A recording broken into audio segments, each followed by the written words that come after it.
Airsoft here, and today we're going to be doing a review on the Colt M4 CQB by Cybergun, or CYMA. Excuse me, right into it. We'll look at the box first. It's a Cybergun box, and Cybergun does a pretty good job on doing the graphics on their boxes. If you really care about that, I mean, that's not that big of a deal, but now when you look at the box, the first thing you're going to notice, obviously, is the title of the gun and the picture of the gun, but the second thing you're probably going to notice is right here saying 453 FPS.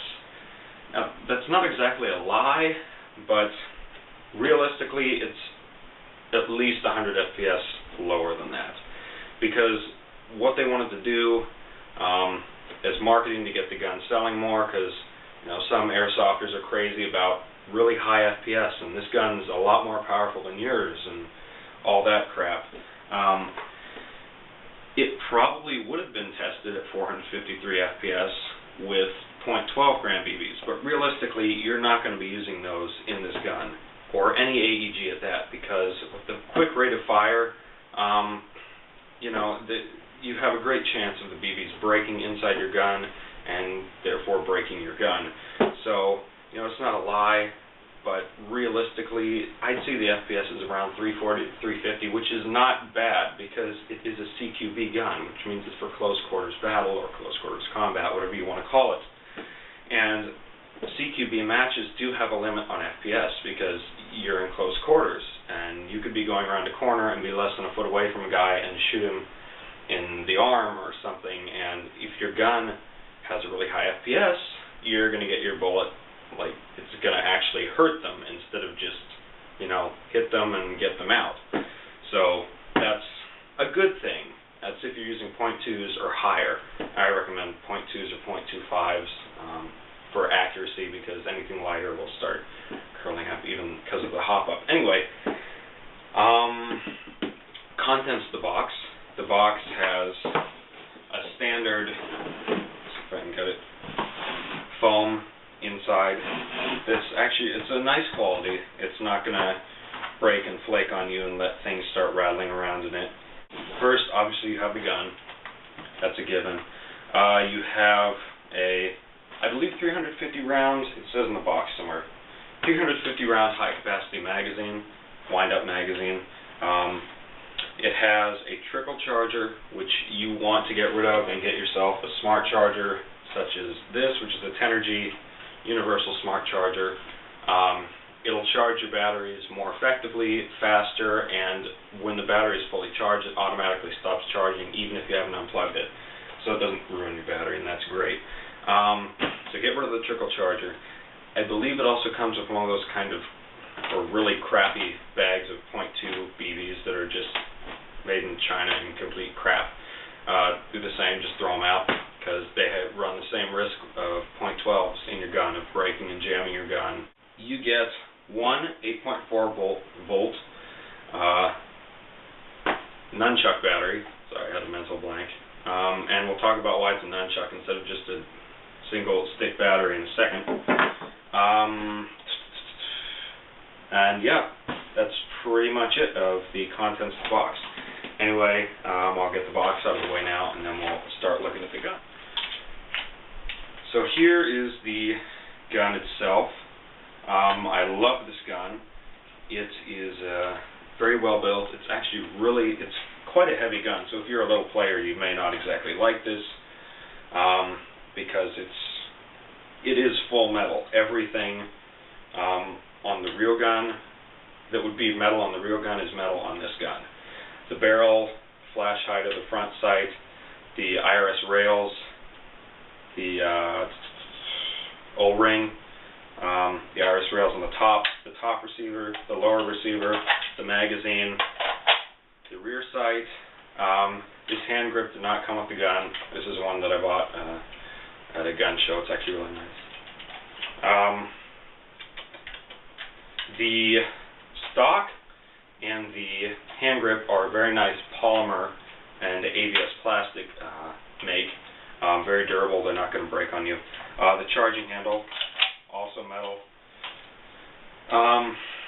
All the internals are metal and steel geared. We also have a dust flap here that when you get your gun will open up when you pull the charging handle back, but for some reason, only on my gun, I'm not saying this is on all of them, but only on my gun, the little lever here that pushes down the knob to pop this open has broken off. But that's because I rattle my guns around a lot, and it could have just been a faulty piece in just my gun, so not something really to worry about. And it has a 6-point positionable stock. Okay, so now we're going to look at the finer detailing of the gun. As you can see, I have added a couple attachments of my own to the iris rails. I have my red/green dot sight up here, and my green laser here, as well as my foregrip that was on before. And you know, you can just attach all that you want to the rails on this gun. They're metal, so they're not going to break. They're going to hold their own against whatever you can put on them. You can attach a grenade launcher, whatever you want. So look at the fine detailing on this gun. We're going to go from front to back on it, starting with the flash hider. It's a very nice flash hider. It is removable by removing a small Allen key screw at the bottom of the flash hider, though I believe for some reason Cybergun has glued it on as well, so I couldn't get it off. But that's fine because it's a very nice flash hider. It did have an orange tip on it, but that covered only about this much of the flash hider from here up. It was very easily removed. I do attach them back when I'm doing gaming for legal reasons, but just for display, I like to keep it off because it makes it look more realistic. This is the bayonet lug I was talking about. Very sturdy metal. It's part of the front sight assembly, which is also a very, very nice sturdy metal. Back, going back towards the back of the gun, we have more of the forward barrel assembly, which is a very, very, very high quality and durable metal, as is most of this gun. Then we get up to the iris rails on the front, and like I said before, I have my green laser here, which I attached. I'm not going to take it off now. One thing I like about these rails is that they are numbered, just kind of a little perk that Cybergun added. With their laser etching, they also put white detailing paint inside of the laser etching, and the rails are lettered, which I like because when you take the rails off, though there's not really any reason to because the battery doesn't go in there, but when you take the rails off and you're trying to put them back on, you know, if you need to, it tells you, you know, it says L, B, I believe the top says T for top, yeah, T and then R, so it's by sides and top. So it's, I really like that feature on it. So yeah, very, very, very high quality die-cast metal rails. Then the O-ring right here is also die-cast metal. It has a very, very tense spring behind it, so it's not going to come loose and you lose your rails or anything while you're gaming. Going back to the receiver of the gun, we have actual Colt markings that I believe are, yes, they're laser etched into the gun as well. Let me see if I can get this closer to show you. And it says, property of U.S. government, M4A1 carbine.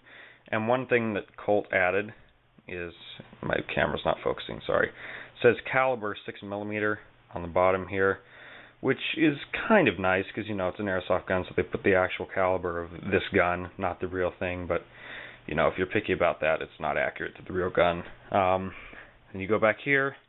Don't think you can read that, but it says Colt's Manufacturing Company, LLC, Hartford, Connecticut, USA.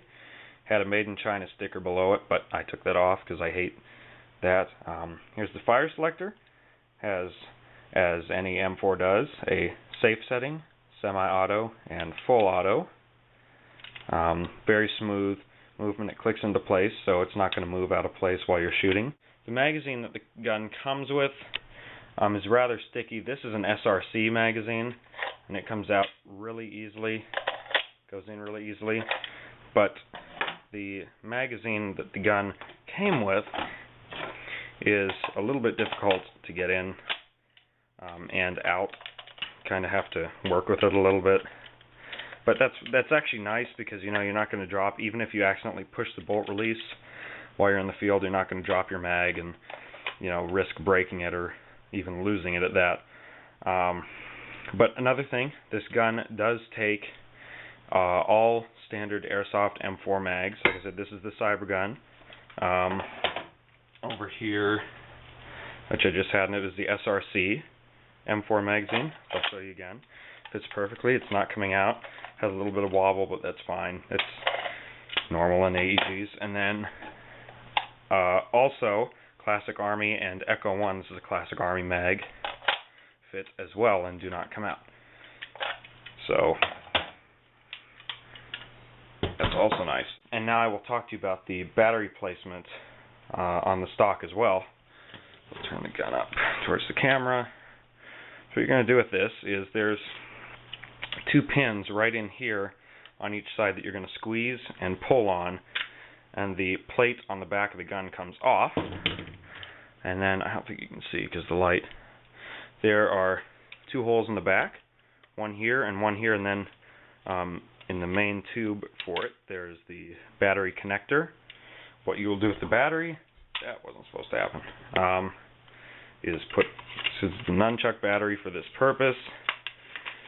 Put one end of the battery in one slot and one in the other, then connect them at the back, and you're through, and you can adjust the stock and everything. So now we'll look at the other side of the gun, and pretty much the same features.